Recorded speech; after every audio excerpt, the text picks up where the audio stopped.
And maybe you've already visited the movies this year. Or maybe that's something you did right at the end of the year. Well, we've got you covered with all things movies with our in-house critic, Miss Tanya. Happy New Year. Hey, Happy New Year to Merry you. Christmas, all the things. I know. It seems like all that just happened yesterday. It goes by fast, doesn't it? It does. And I know that the movies is something many families have as traditions around the first weekend or whenever New Year's is. Mm-hmm. And it seemed like there was a lot to get out and get excited about. Yeah, I think the numbers were really good. Spiderman continues to just break records like crazy. And then Sing 2 is number 2 right now. And it was the biggest animated box office hit since Frozen 2. Really? So that says a lot right there. I think people are ready to get out, and, you know, you've got such good quality in theaters right now. So have you seen Sing 2? Yes, and it's so cute. You know, it's one of those, the first one I loved. I mean, how can you not love animals that are singing, you know, current hits? I mean, it doesn't get much better than that. But this one picks up after the first one. You know, did you see the first one? Yeah. Oh, yeah, you've got kids. Yeah, I've got, of course you did. You know, they saved the theater, and so the koala, Matthew McConaughey, decides he wants bigger things, and so his goal is to move the show to kind of a Vegas type fictional place, and so he's trying to put everything together to make that happen. And each little character has to go through their own little obstacle and challenge, but the music's great. The animation, of course, is incredible, and the voices are great. How can you not love Matthew McConaughey and Reese Witherspoon as a pig? I mean, it just doesn't get much better. Yeah. Does it? With Spider-Man's obviously still on top, isn't it? It's crazy. It really is. I mean, it's like done numbers nobody ever dreamed of, you know. Did you go back and see it? I have not, but I'm proud of you. I will. I figured you'd be back. I know. Well, I went, you know, we talked about it before Christmas because I had just seen it, but then I go home with my extended family, and there were a few of them that hadn't seen it yet, so I couldn't talk about it. Yeah. So I still really can't talk about it because, you know, there are some spoilers in there. Well, once it starts falling down the charts, then we'll make sure. Yeah. We'll talk a little bit further about it. Hadn't seen that one yet. The only homework I did was the I Love or Living as the Ricardos, or whatever, being the Ricardos, and I streamed that from Prime, and it was sad, but it was very informative. I think I enjoyed it, but it was kind of left you like, oh, you know, what you see on I always remember that those that look happy and whatever all the time. Yeah. There's a person behind it. And did you know that she got caught up in all of the communism talk and all that? No. I didn't know that either. So that was interesting, and how even back then they were having to deal with stuff, but it was just so different because they didn't have what we have now. My favorite takeaway was when you think about your favorite sitcoms in today's climate with so much to choose from, I think a great one gets 12 to 15 million viewers at an episode or a night, where back then with the limited things to watch, she was getting like 60 million. Isn't that crazy? So, I mean, just to show that the difference is when you have so many options came through versus when you only had 4 channels.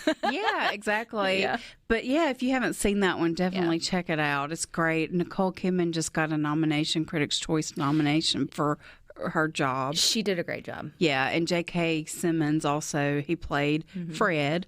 One that I did go see that is actually number 3 at the box office right now, American Underdog, which is the true story of Kurt Warner.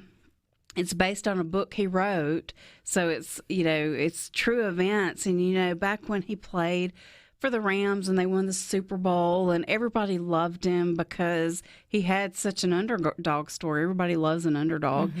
And all I could remember was everybody talked about, well, he was shelving groceries, you know, before he made the team. And so you get to see all of that. And when I say he was really down and out and had fallen on hard times, he really had. And there's a scene where he and his wife are scraping together quarters to put gas in their car. I mean, it's just, you know, he really had nothing. And it's a movie, it's a faith-based movie. It shows how their faith never wavered. They always knew God had a plan, and they just kept working at it. And, even if you're not a football fan, it's just a story about the underdog. Yeah. In addition to Kurt, you saw struggles that his wife went through, their son.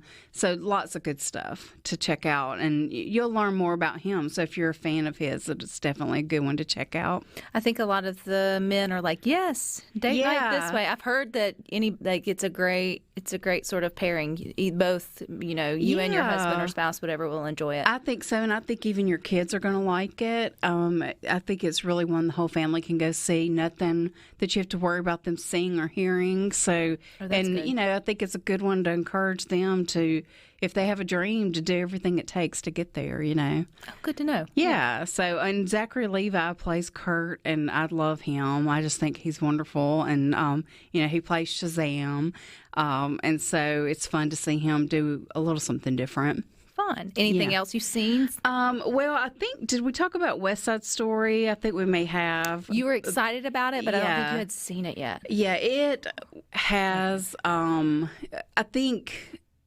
it has been nominated for every award there is now. Of course, Oscars have not been nominated yet or announced, but it was one of the highest nominated films for the Critics' Choice Awards. So definitely everybody's loving it. So definitely if you're into movie musicals, check it out. Or if you just want to see beauty on the screen, it's just a beautiful movie. And great dancing, great music. All of the above. All of the above. Yeah. Is there anything new coming out? Well, this weekend we've got the 355 coming out, and it was, I think when I went to see American Underdog, maybe the commercial, there was a trailer, and I was like, wait, I thought that came out last year. So it's got to be one that was held because of the pandemic. But this is a girl power movie. Jessica Chastain. It's a group of women that it's like the highest agency level spy kind of people in several countries band together to take care of a threat. So anyway, it looks really good. Always like the girl power. Yeah. Have you seen The Journal for Jordan? I have not, but I really, really want to. That one's on my list. There's a Mississippi connection that I had just seen posted with the song. Yes. I think it is. It's an Air Force vet from Philadelphia, Mississippi. He's a rapper, and he wrote a song about the military service that was featured either on the movie or in the movie. I'd have to get my facts straight, but it's connected to the movie. Isn't that cool? Yeah. Yeah. I won't see that one because I know I'm going to cry. Well, and that's why I haven't seen it yet. I have to be in the mood to cry, and I do get in those moods often.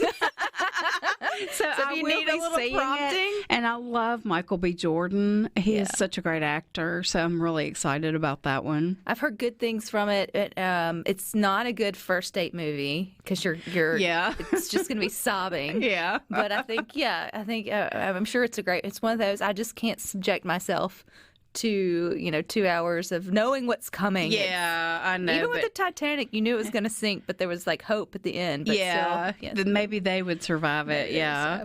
And right before I came in here, I saw a headline that Henry Cavill is out as Superman. And so I'm trying to wrap my head around that because I think he's a great Superman. So I've got to find out. Out because of injury? Because doesn't Superman have, or is that bad? Which one has the bad mojo that goes with it? Superman, right? Well, kind of both right now. They both have kind of been down on their luck. But there is a new Batman movie coming out that's getting really, really good buzz. So we'll see. But this one has to do, they're saying it's because they couldn't work out. They were trying to negotiate Superman's appearance in the next Shazam movie, and they couldn't make that happen. And so now they're saying he's pulling out altogether. And part of me wonders if maybe it's because they're setting him up to be the new James Bond. You never know. Yeah. I did see where there's going to be a new Doctor Strange. So your prediction of I say that because I hadn't seen the last credits of Spiderman. Yeah. But the new official trailer for Doctor Strange is making its rounds. And I only know that because my husband's super excited. Yeah. Because we found ourselves rewatching it. It came on TV, I guess, during the holiday break. And it was exciting to see that there would be a second one. I think he does a good job with that. Oh, he's definitely perfect. It was like the part was written for him. So is this like the downtime for movies? Yeah, usually what you see in January are the duds. The ones that, usually January's downtime for the box office anyway, so they slide them in there just to give, movie holics something to go see, or you've got all the nominations coming out, so a lot of movies get re-released, good movies in January, but they may be movies that were out earlier in the year. Still lots of fun to go see. Well, thank you. And we stick with us. We got more for you coming up next.